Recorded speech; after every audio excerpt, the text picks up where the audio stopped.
ایران کے لیے وقت تیزی سے گزر رہا ہے۔ اگر معاہدہ نہیں کیا گیا تو سب کچھ ختم ہو جائے گا۔ امریکی صدر ڈونلڈ ٹرمپ نے ایران کو 24 گھنٹوں میں تیسری دھمکی دے دی ہے۔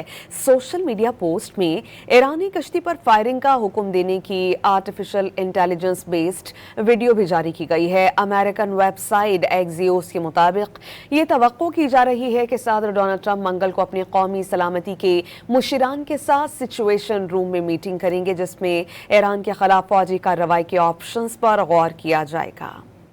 ایران کے لیے گھڑی کی سوئی ٹک ٹک کر رہی ہے۔ ڈیل کے لیے آگے بڑھے ورنہ کچھ باقی نہیں بچے گا۔ امریکی صدر ڈونلڈ ٹرمپ نے 24 گھنٹے میں تہران کو تیسری دھمکی دے دی۔ پہلی دھمکی انہوں نے اپنے سوشل میڈیا پلیٹ فارم سے جاری کی، جس میں انہوں نے ایران کا نام نہیں لیا۔ ایک مانخیز تصویر جاری کی جس میں ٹرمپ کو بحری جہاز پر دکھایا گیا۔ پیغام لکھا کہ یہ طوفان سے پہلے کی خاموشی ہے۔ فرانسیسی نشریاتی ادارے سے ٹیلی فونک انٹرویو میں وارننگ دی، ایران معاہدہ کر لے ورنہ اس پر بہت برا وقت آئے گا۔ دعویٰ کیا کہ ایران معاہدے تک پہنچنے میں دلچسپی رکھتا ہے، ساتھ ہی امن معاہدہ جلد ہونے پر بے یقینی کا بھی اظہار کیا۔ باور کرا دیا کہ وہ مزید تاخیر برداشت کرنے کے موڈ میں نہیں۔ امریکی ویب سائٹ ایکسیوس کے مطابق توقع کی جا رہی ہے کہ صدر ٹرمپ منگل کو اپنے قومی سلامتی کے مشیروں کے ساتھ سچویشن روم میٹنگ کریں گے، جس میں ایران کے خلاف فوجی کارروائی کے آپشنز پر غور کیا جائے گا۔ دوسری طرف امریکہ نے مذاکرات کے لیے ایرانی تجاویز کے جواب میں 5 شرائط عائد کر دیں۔ ایران سے 400 کلو گرام افزودہ یورینیم کی حوالگی کی شرط بھی شامل ہے۔